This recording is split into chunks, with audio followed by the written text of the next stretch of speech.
Hey, you awesome folks! Thanks for taking this journey of discovery with your guide, Keith Haney. You're listening to the Becoming Bridge Builders podcast, your favorite podcast for everything from racial reconciliation to education innovation, justice reform, and leading change in the 21st century. This podcast is for people who love to be challenged with difficult topics, but want practical solutions to solve these challenging issues. Becoming Bridge Builders makes change possible. Each week on the podcast, Keith invites innovative thought leaders to share how they are building bridges in their area of expertise. You will hear breakthrough ideas and concepts that are changing the world. He's featuring guests who are best-selling authors, leaders at Microsoft, entrepreneurs, leading educators, professors, lawyers, and so many more. Listen in to learn how you can be the bridge to the change you are seeking. Meet Emily Schneider. Emily is a visual storyteller, passionate about presentation design, specializing in transforming complex content into captivating presentations that seamlessly blend storytelling and eye-catching design. Emily brings 2 decades of marketing and branding experience. Her strategic collaboration with clients ensures that their messages come to life through beautiful, impactful visuals. Emily's journey began with a Sweet 16 invitation, igniting a love for design that has flourished into a thriving creative career. Dedicated to empowering clients to deliver their messages confidently, she invites you to join her in exploring the exciting world of design, presentation, and discovering her unique approach to crafting stunning visual stories in PowerPoint. Let's delve into what she does best. We welcome Emily to the podcast. Well, Emily, welcome to the podcast. How you doing today? I'm great. Thanks for having me. So good to have you on. Looking forward to talking to you. Same. So let me ask you my favorite question for all my guests. What's the best piece of advice you've ever received? That's like a shocker. What's the best piece of advice I've ever received? If you're perfect at one thing, be perfect at never giving up. Oh, cool. I like that. Who told you that? Yeah. One of my health coaches, actually. Cool. Very neat. Yeah. Always love those little life lessons we kind of live by. So it's always yes, that like applies to everything and more. It does. I'm curious, as you think about your life, who are some people who serve to be an inspiration for you? Oh, that's I love that question too. My kids for sure, even though they're like so innocent and young. They keep me inspired and motivated and just so curious by their curiosity. My parents, I've been lucky enough to work with a lot of amazing mentors along the way, and some coaches and just people who really are curious and open to conversations and questions, and kind of like when you find a good gem, you know it. And so staying true with them. I just had an amazing conversation with a client who is transitioning away from the company she's currently at, and just, kind of saying it was like goodbye for now until she figures out her next thing. But like, once you're connected with good people, it's hard to leave them. So very yeah. True. Yeah, I love that. Yeah. So tell us about your journey from the Sweet 16 invitation that sparked you into this creative journey that you're on right now. Yes. So I've always been a person who was creatively curious about how the world works. I didn't obviously have a term for that, but my mom used to say I broke things because I like to see how things worked. I like to touch them. I'm actually like fidgeting with something right now too, because the idea of how parts come together and keeping my mind and my body connected were so important to me. And so my Sweet 16 invitation, I don't know, it was like 30 something years ago. And computers were just coming out. We had just gotten some update or some new machine that had some kind of draw-esque program. And I was really excited to build something. But what I remember most about it, and what was that pivotal moment, was when I printed that first draft and sharing it with my parents, and how their smiles and the joy that kind of radiated from them of not only what it was, and like obviously this moment in my life was, kind of a big moment to turn 16, but also just that I made something and that I was so proud of it, and that yet it was still quirky and questionable fonts and colors these days. But looking back, it was the idea that I built something, that I took the time to craft something with love and with intention, that brought people together, that made them happy, that invited everybody into this inclusive space. And that was a special event. And it was that moment, and just hearing, the feedback or the excitement around not just my birthday, but the fact that I made this thing, and wow, and I loved that. And so it started my journey. I always loved art. There was something about it. Again, I was somebody who saw the world um, as simple shapes and broke it down. I didn't know that, but that's just what I did. And so when I got into art, and then when I learned about graphic design or graphics on the computer, it was a perfect fit for me because it allowed me to take shapes and forms and make things. Drawing 101 is about breaking down shapes and forms and bodies or still lives into simple, basic shapes, and then adding and layering and building these beautiful stories. So that started my career. It got me really interested. I studied visual communications at the University of Kansas, graduated with a BFA and a minor in art history. Again, understanding the why and the purpose and intention behind how things are made and trends and just how people saw the world was so interesting to me. I worked in the agency world for almost 15 years. Loved the fast pace, the culture, the environment, the creativity, just the collaboration was just so huge. I'm actually still super tight with some of my first coworkers just because of the hours that went into building campaigns and brainstorming together and getting silly to get, to release all these juices. And then I found myself outside of the agency world, and at 8.5 months pregnant, actually, I was laid off from a startup. Wow. And I've never looked back. I decided that I was never going back to where I was, but I didn't know what that meant moving forward. I had a mentor who was kind of willing to bet on me. He hired me for whatever I needed, or he was willing to give me 40 hours of work a week. So he kind of took that fear out, or that I had like that safety net of like, okay, I know I can work. And that was 5 years ago. And ever since then, I've explored what it's like to be a general creative designer. And then in January, I niched myself to just do presentation work when I realized that is my zone of genius. And here I am a year later, and couldn't be happier at how my journey is. And I'm excited for what 2025 brings, and what each day and each step of this hustle and each new failure teaches me, so I can keep moving forward. And and to going back to your first question, I just have been perfect at never giving up, and it's been the best journey ever. I love that. I'm curious. I do a lot of presentations myself, and my goal is always to try to make something unique and different and creative. So as you think about a presentation, what are some of the key elements that go into making a presentation captivating and effective? Yes, it's going to be intentional with your design choices or what your story is. It's going to be being simple and being consistent. And so when you can start by knowing your audience and what you want them to think, feel, and do, when you think about that before you even think about what you're saying, it's so critical. It sets you up to tell the right story. And then when you craft your narrative, again, it's keeping that in mind, but it's walking them through that story. It's giving them the right information, not all of the information, just the right information that they need. Because if we over communicate, we think we're creating credibility, but actually we're creating confusion. And then it's designing with, again, simplicity and intentionality and consistency. And when you can bring those three parts together, your delivery is kind of a no-brainer. You've captivated your audience, you've engaged them, you've made it easy for them to understand. You're making information digestible and understandable and memorable, and people feel that, and you create that credibility, that authenticity. You create this brand for yourself, this persona, and people will stay engaged and they want to listen. There's so much neuroscience and interesting facts, but it's really about that simplicity, that consistency, and that intentionality once you know who you're talking to and why you're there. So I just had to do a dissertation presentation defending that, and I had to condense all of my 3 years of work down into 20 minutes. And it's hard. It is hard. So how do you help people transform complex content into visually appealing and easily understandable presentation?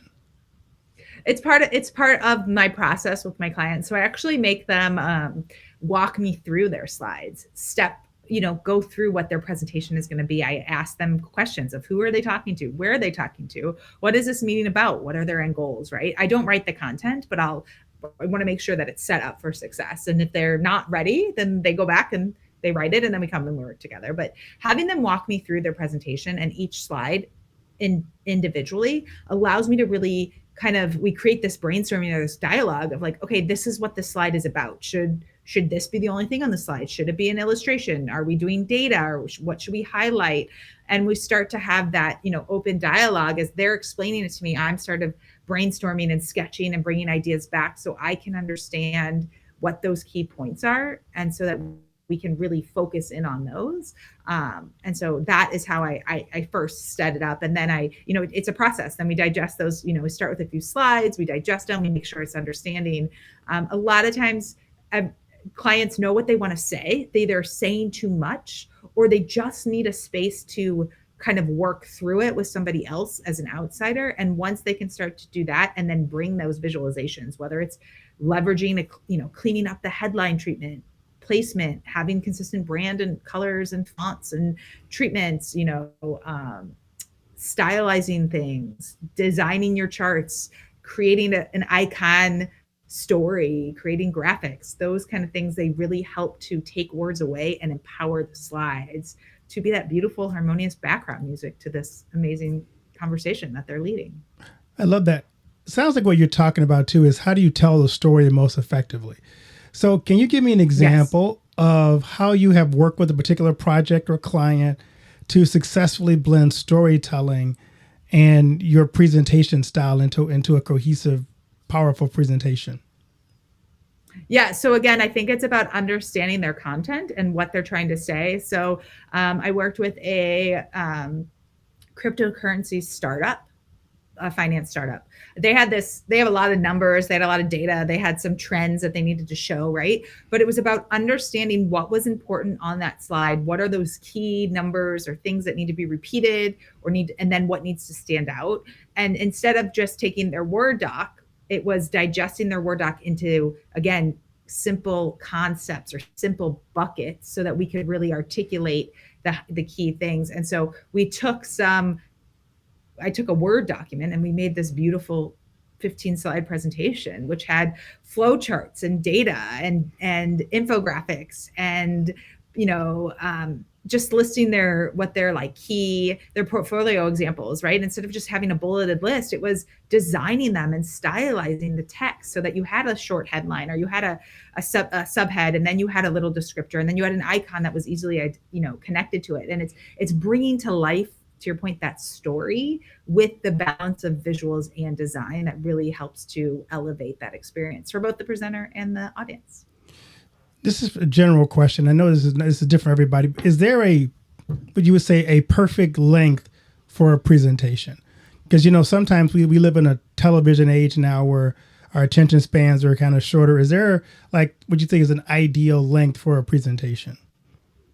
So I actually don't I don't have the answer to that. My approach is less information on a slide and more slides is actually more engaging, because the more you flip through and you change that, the more people know that there's something new that they're going to listen to, or they relook at it, right? If you have a slide that has all this information and you're sitting on it for a long time, people tune out. We are in an attention-seeking economy. So you need to figure out how to stay engaged, and that can be through animation. But animation is kind of like a 2.0 version of a lot, for a lot of presenters, they're not comfortable. So I just build multiple slides. Keeping 1 to 2 concepts per slide or key things really helps. So don't cram everything into a slide. And that's why I say there's no right formula, because I'd rather see, personally, I think more slides is more impactful when they're designed right than fewer slides with too much information, because our brains shut down when we give the audience the right information sequenced properly. Our brains naturally put the puzzle pieces together. So it allows that engagement and that curiosity to stay alive for both the presenter and the audience when you lay it out properly. So because we're not all creative like you are, what are some of the most common challenges you face in working with clients when you're helping them design these presentations? I mean, for most of my clients, it's that they have too much to say and they have a hard time either cutting it, but they're open to dividing it up, I will say, but they don't want to cut it. But it's simple things of what I see is too many bullets that are run-on sentences, headlines that are not punchy, that don't tell me what I'm going to hear, what I'm going to take away, right? I need our brains want to know what's going to happen so that we can stay engaged. Because if you share too much, you lose us. We tune out. It's not being consistent with fonts and colors or choices. It's having different styles, not just like a bar chart and a pie chart, but it's like all these different colors. And every time I'm talking about a product, it's like represented differently and it's all over the place. Like that's really hard to notice. And we see that. But when you can be consistent, I mean, even just keeping your page number and your logos in the same spot, it creates a really simple brand standard. And it lets people know that you've taken the time and you care about what you're sharing. When you put too much in, when things look messy, it seems messy. And again, it's harder to stay engaged when it doesn't feel like the person presenting has taken the time to really articulate for that audience. I'm sure you've done hundreds of thousands of presentations. Is there one that stands out because it really impacted you in a meaningful way? They're all so different and so fun. So I do a lot of corporate stuff. I definitely have worked with nonprofits or just, more do good brands. But for me, it's not necessarily about the content. It's more about the people I work with. I love helping somebody who is like, I don't get it, but I'm so appreciative that you do. Or that wants to, I don't work via email. I'll schedule meetings, but I don't ask clients to write emails to give me feedback because what they're saying and my interpretation might be different. So I like to get on calls. So it's so helpful to work through that creative process. And working with a lot of finance and tech and, pharma clients, they love getting on a creative brainstorm because it's totally different and it's outside their box. But when I can bring something to life and the smile on the other end of my client saying, you get it, I get it, they're going to get it. That is so powerful for me. I love that my zone of genius of being a presentation designer in PowerPoint specifically allows me to help shine somebody else's light brighter and bring them more confidence. It just touches back on my core values and it's such a win-win. So I've used PowerPoint. I've even used Prezi at one point. That seemed like that was going to be the new tool, but it seems like it's kind of faded. As you look at the landscape of technology and what's coming down the pike, is there some tool that you see that's going to transform how we do presentations down the road? I mean, yes and no. They're all influencing how we do presentations. I think it's also just our society or what we're used to seeing. I think social media has changed the way we engage with people. But in the end, we really just want to connect with people. That's all a presentation is. It's having an authentic conversation, creating a story, creating that connection that brings you together so it makes sense, or so you trust that person. So you want to do business with them. So you want to move forward. So you want to keep that process going. So I think that all these AI things, and I use them too, are great tools. They're great supports to make it easier to synthesize. I use AI all the time to help me edit my clients' headlines. I'm not a writer, but if they give it to me and I'm like, oh, it's just I need 7 characters shorter, AI does a great job of synthesizing and getting rid of those extra thes and ums and, rewording things just to be a little bit more eloquent. So I think it's great. I know my son over the summer saw a commercial for Copilot, who is the Microsoft AI tool. And the whole tagline was take a 100-page deck or take a 100-page Word doc and make it into a deck. And he was like, oh my God, Mom, are you going to lose your job? And I was like, no, because one, it was cool that they actually kind of understood what I did because they don't really see me do my work. But two, I don't think so, because again, presentations, conversations, business is all about personal connections, and AI will never understand how to power humans to connect authentically. They will make it easier for us to do some parts of it, but you can't put content into an AI tool and say, build a deck, and it to know this is the thing I need to articulate and this is the power, right? It can give you some ideas. It can be a great launching start. It can be a starting point. PowerPoint itself has amazing templates. There's a lot of resources online. You can buy PowerPoint templates. Are they built for easy use? I can't answer that because I don't know how to use them. But they don't, they say, here goes your headline and here goes the thing, but your content is not cookie cutter, and they become cookie cutter, if that makes sense. And so it's never going to be a one size fits all. And And so again, where I think my light shines is I am a strategic visual storyteller. So I make custom presentations. I will do templates, but templates again are the same idea. They're a cookie cutter. Like if you have a template, it's a great starting point, but it doesn't always get those really big strategic thoughts and ideas into concise and impactful stories. If you were coaching someone on being a better storyteller, what advice would you have for them? The first two things are plan, get ahead of it so you can craft your story, and get offline and start to outline what you want to say. I like Post-it notes in a Sharpie because you can't erase it. You can't, you can, but like, and you can move the parts around. Like it's part of creating that dialogue. There's a beautiful analogy I use where I have a 5-year-old and she loves to read. She don't know how to read.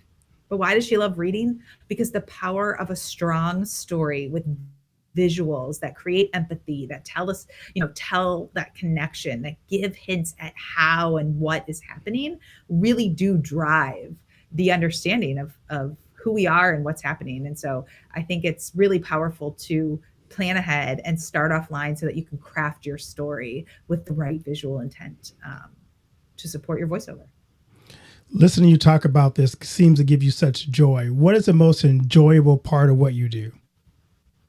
Oh, it's being able to connect directly with the person who is impacted by the presentation. It's one of the things that I really struggled with in the agency world was I loved designing these amazing campaigns for big companies, but I never saw how that consumer engaged or felt when they saw that piece, that campaign, or that what it didn't make them buy a product. But with a presentation, that decision maker, that person who is going to present, who owns the company, who is the CFO, who needs to tell their story, when they see that, they're more confident, and it's their smiles and their appreciation for, you get it, you got it, and now I can go do my job. It's the best. That's awesome. If you were coaching someone who was like you, 16 years old, creative type, want to do something like you're doing, what advice would you have for that 16-year-old who wants to get into your role, your business? Yeah, keep asking a lot of questions, stay super curious, and just keep exploring. Like I didn't know that this thing that I do even existed when I was 16, right? But I knew that there was something very interesting about designing or working and making art on a computer, because I didn't have to clean up after, and I could, kind of shut it down. But it just takes time, and it takes practice, and it takes, raising your hand and saying, I don't get it. Can you help me? Or can I learn from you? Or what do you got for me? So I think it's about staying curious and just keeping the hustle alive. If you were looking at what to study in school, if I was going to do this more, what course would be more helpful for people going into this? Would it be marketing? Would it be creative design? Is there a particular? Yeah, I think for me, my differentiation, I can say, right, because I only know my path, is that I did study fine arts. So I have that understanding of of how visuals tell stories. And then it's marketing and communications are something that I actually also studied, but it wasn't my focus, because I think marketing and communications are a little bit different. It could be more analytical, it could be more relationship based, but from a presentation design standpoint, it's that strategy and understanding how art moves or works, or how to stand up and take feedback and make edits and be collaborative. From, at least again, from my experience in my marketing and communications classes, it wasn't the same. It was go do this and then come back. And in the fine art world in my school, it was a lot of do the work and then let's talk about it and let's learn from it and let's build together. So I think that really has helped my when you talked about creativity, I'm curious, how do you balance creativity with the need to clearly communicate and be concise in your messaging? Because you can be really creative, but only you get the creativity. So how do you make sure that you're being creative is also being clear in communication and also in concise in your messaging? That's such a good question. And I don't know if I have like the right answer. I can say for me, it's just the balance of, I've always been this creative, quirky, very kind of outgoing, having in the world, like I said, like in these simple and complex taking these complex concepts and simplifying them. But I also love the strategy and the like left side brain of like how things work and the function and the form. And so for me, that collaboration is that strategic design. I think it's working and understanding, and it's asking a lot of questions. And getting curious. Like, I didn't really realize the neuroscience behind how presentations work from an audience standpoint and what that means. And I've been reading and I've been asking questions, and I've been part of communities. I'm part, like I mentioned, my health coach, like I'm part of a health community. And I realized like, oh my God, that's helped me stay healthy and mentally and physically. Right. But then I'm also now part of a presentation community because there's like-minded people who will share information, and it's gold. When you find people who are doing things that are similar to you and you can bounce ideas off of, and not like be, and it's not that we're competing, we're growing together, and nobody's going to take work away. I actually share work with people because I'm not right always for every project.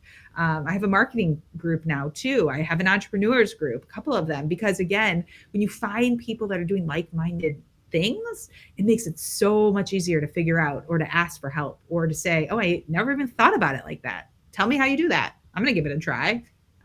So I think there's that combination for sure. So I kind of hear you saying it's good to always stay curious, keep asking questions, because the more you do that, the more you really can get down, make sure your creativity is clearly communicating the message you want to kind of get to in the end, sounds like. Yeah, I mean, it kind of brings back to this concept where when I first started designing or going on my own, I always thought I needed to show up to every meeting, like totally buttoned up, perfectly, like blowing them out of the water, and like kind of like I knew it all, and like they should be wowed. And what I've learned, and like when you ask like who is my inspiration, it's my kids who are curious, who like ask questions because they don't know, and their innocence doesn't mean that they're being rude or mean. It's just they don't get it and they want to know. And so when I shifted from protecting myself and being like, I know it all and I'm going to show up and I'm going to be the most amazing designer you ever work with, to I know my stuff, but if we work together, it's going to be even better. Let me show you my screen. Let's do it together. I've done the best I can, but I need help because this wasn't clear. It's opened the door to make my work so much better. I think that shift has been so powerful. So yeah, that curiosity. Yeah, that curiosity is really, I mean, for me, it's just like, now it's like, I don't know how to not be curious to a point of fault. Like sometimes, right, where you're like, can't I just like be settled? Like, why do I always have to be like, what if? But the what ifs are like, to me, what drive me. I mean, they overwhelm me and then they drive me and then they overwhelm me. But isn't that life? It's all about dualities. So it is. So being curious, I have to ask the story of the chicken behind you. That is a good one. It's just actually, it was part of my husband's Halloween costume from like before we got married. And it currently houses our checkbooks, and it's got a Ruth Bader Ginsburg esque or collar. I don't know. I think it's got some old refrigerator pictures. It's just something that like keeps ending up, and I don't know why it's still there, but it's there, and it's going to be here for a couple more months, and then I'm actually in the process of changing up my whole office scheme. So I think that's going to go, but I feel like it's too conversational. Maybe I need to keep it. But yeah, it has nothing to do with me. It's just a really great container. And it shows my quirkiness, right? I'm not this like structured, perfect, stylized person. I'm unique. I'm special. I'm not perfect, but I've got my own style, and I think that might reflect it well. That's awesome. So I got to ask you my other favorite question. What do you want your legacy to be? Oh, I want my legacy to be that I am. I actually have this mission to be a magical badass. So I want to. It's like a unicorn, but it's cooler. I want to. Can I like just read it? I feel like that like makes more sense. Yeah, go ahead. So I want to be a magical badass. It's like a unicorn, but even cooler and better. Rooted in love and kindness, I aim to sprinkle joy wherever I go while making a tangible impact. My mission, empowering people to confidently share their uniquely beautiful superpowers. Through my work, I design visually stunning presentations that not only tell stories, but also build trust, credibility, and authentic connection, spotlighting our strengths. I'm a firm believer that empowering others to shine bright enables them to make meaningful contributions to the world, both personally and professionally. Wow, that's really nice. I like that. So yeah, so that is my legacy is to be a magical badass, but really it's about spreading joy and sprinkling that for others to pick up and do it as well. Great. As you wrap up our conversation, it's been a phenomenal conversation. What key takeaways you want to leave with my audience? I think it's the idea, we've talked a lot about being curious, right? Staying true to who you are. And then it's about simplicity and consistency and intentionality. And I apply those to everything, not just my design work. Again, in my like-minded communities and my curiosity, being simple, asking a lot of questions, and being consistent with that really has paid dividends in my life and my work.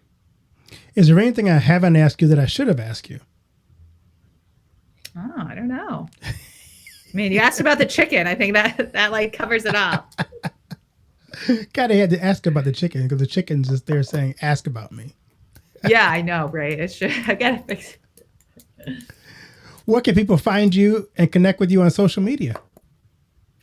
Social media, the best place to find me is on LinkedIn. Emily, under my name, Emily Schneider. I'm also on Instagram, currently under MZ719. But my website is also a great spot to learn more about me, my work, and how I help others, which is IamEmilySchneider.com. So if you're looking for a creative personnel to help with your presentations, contact Emily. She's got the ideas to help you bring out your story and be a great storyteller. Yeah, thank you so much.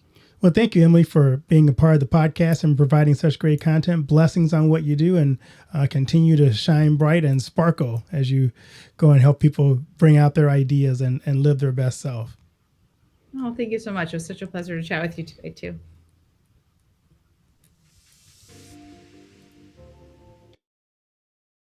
Thanks for listening to Becoming Bridge Builder. If you enjoyed this episode and want to help support the podcast, please subscribe and share it with others. Post about it on social media or leave a rating and review.